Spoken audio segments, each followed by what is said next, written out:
வெற்றிலை வாராகித் தாயின் வெற்றி வாக்கு இது. என் தங்கமே, உனக்கென்று விதிக்கப்பட்டது நிச்சயம் உன்னை வந்து சேரும். அதை புரிந்து கொள். உன் உழைப்பு என்றுமே வீணாகாது. வாழ்வில் லட்சியத்தை அடைய வேண்டும் என்ற எண்ணமும் பொறுப்பும் கண்டிப்பாக இருக்க வேண்டும்.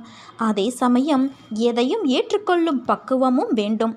இந்த வாழ்க்கையே எனக்கு வேண்டாம் என்று சொல்லும் அளவிற்கு அனுதினமும் ஏதாவது ஒரு கஷ்டம் எனக்கு மட்டும் வந்து கொண்டே இருக்கிறதே என்று புலம்பாதே.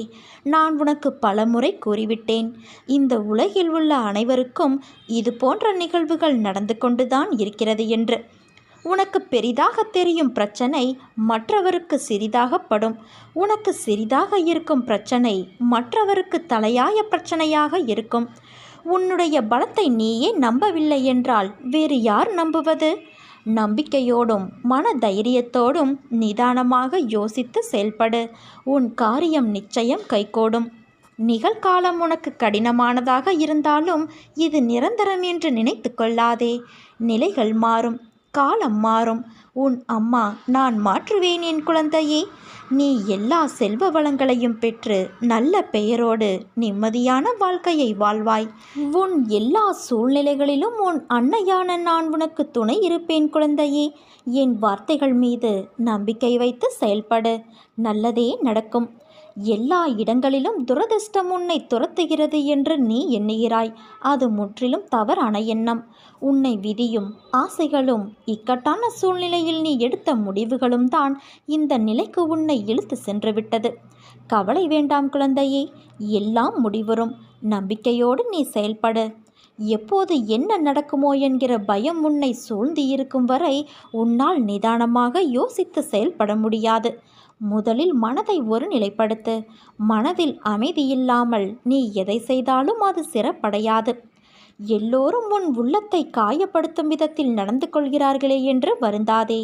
உனக்கு நான் ஒன்றை கூறுகிறேன் கேள். உன் கண்ணீரை வீணாக்காதே. உன் தேவை வலிமை புரியாதவர்களுக்காக நீ வருத்தப்படுவதால் உன் மதிப்பு அவர்களுக்கு தெரிவது இல்லை. நீ அவர்களை பற்றியே யோசித்து மனம் சோர்வடைந்து உன் லட்சியத்தை நோக்கி முன்னேறி செல்வதில் சுணக்கமாகிறது. அப்படிப்பட்டவர்களிடமிருந்து நீ சற்று விலகியிருப்பதே உனக்கு நல்லது என் தங்கமே. அதற்காக அவர்களுக்கு தீமை செய் என்று நான் சொல்லவில்லை. அவர்களே உன் தேவையறிந்து உன்னை தேடி வரும் பட்சத்தில் நீ உதவி செய். மன அமைதி இழந்து நிற்கும் உன் வாழ்க்கை கூடிய விரைவில் மாறும். நீ எதிர்பார்த்த நிம்மதியான மகிழ்ச்சியான வாழ்க்கையை வாழப்போகிறாய். இன்று உனக்கு ஏற்பட்ட விஷயங்களை நீ அவமானம் என்று கருதாதே. உன் மனதில் கபடம் இல்லை. உன் மனதிற்கு தெரியும் யார் உன்னை ஏமாற்றுகிறார்கள் என்று. அவர்களை உன் வாழ்விலிருந்து நகர்த்தி வை. எதையும் பொறுத்து கொள்ளலாம், ஆனால் நம்பிக்கை துரோகத்தை மட்டும் பொறுத்து கொள்ள முடியாது. அப்படி செய்த அவர்களை என் கையில் விட்டுவிடு. அவர்களுக்கு நல்ல பாடத்தை நான் கற்றுக் கொடுக்கிறேன். நீ எதையும் வெளிக்காட்டாதே குழந்தையே. உன் மிகப்பெரிய சொத்து நிம்மதிதான். அதை உன்னை மதிக்காதவர்களுக்கு நீ செலவழிக்காதே. அவர்களுக்கு மதிப்பை எப்படி கொடுக்க வேண்டும் என்பதை நான் அவர்களுக்கு புரியும்படி செய்வேன். நீ அழாதே குழந்தையே. இன்று உன் மனதில் ஏற்பட்ட காயம் என்பது எனக்கு ஏற்பட்டதற்கு சமம். அதை நான் எப்படி பந்தாடுகிறேன் என்பதை நீ பார். நான் என்ன செய்தேன்?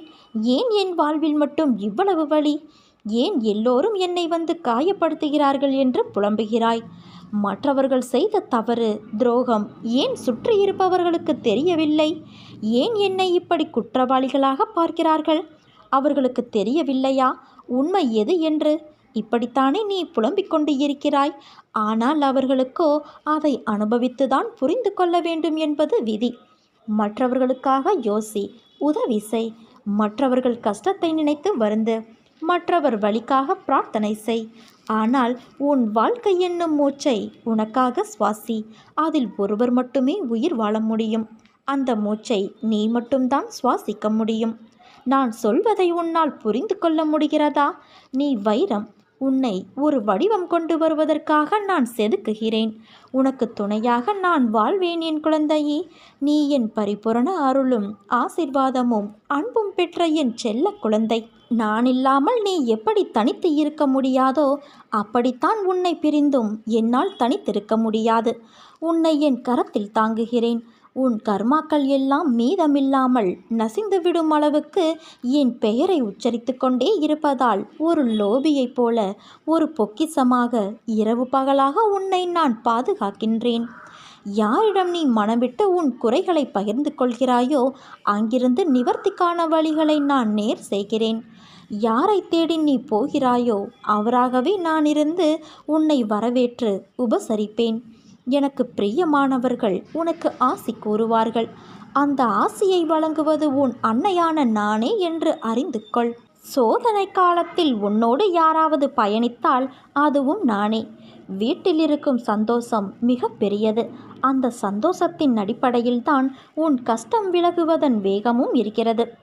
மனதில் இருக்கும் எல்லா கஷ்டங்களையும் அவற்றை அனுசரித்து நீ நடப்பதையும் பிறரது கிண்டலுக்கும் கேலிக்கும் ஆளாகி அவமானப்பட்டு நிற்பதையும் அநியாயமாக உன் உடைமைகளை பிறர் அபகரித்து கொண்டு உன்னை நடுத்தெருவில் நிற்க வைத்ததையும் இன்னும் பலர் அப்படி முயற்சிப்பதையும் நான் அனைத்தையும் அறிவேன்.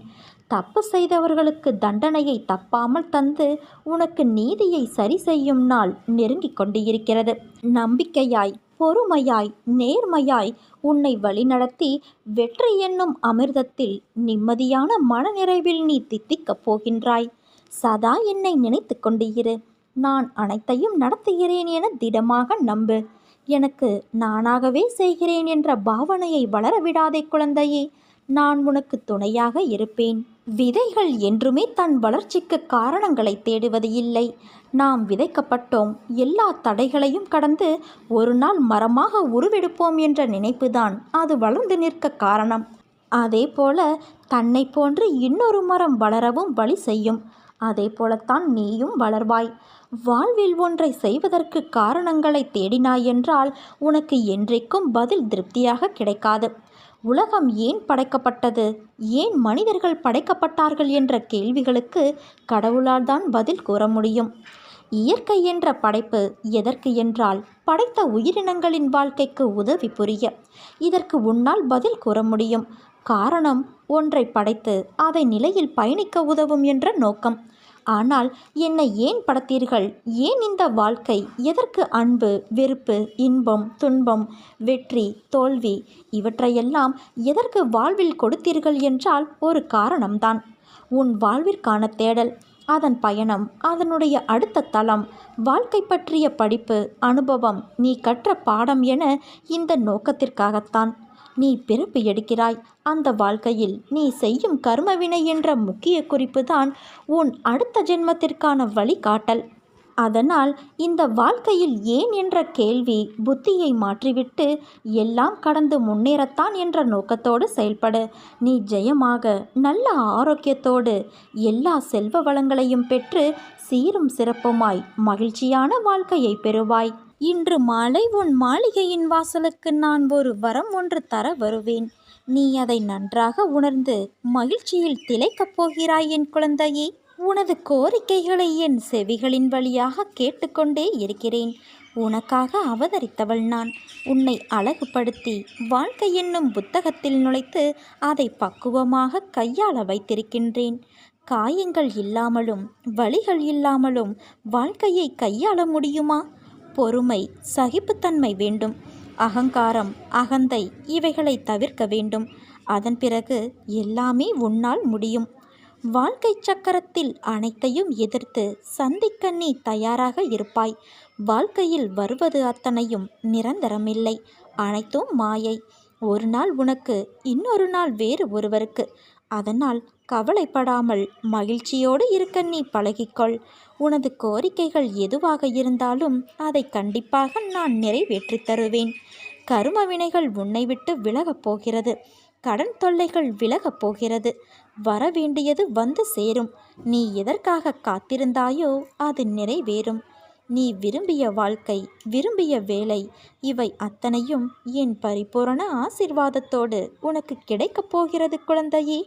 இனி நீ கொடி கட்டி பறக்கப் போகிறாய்.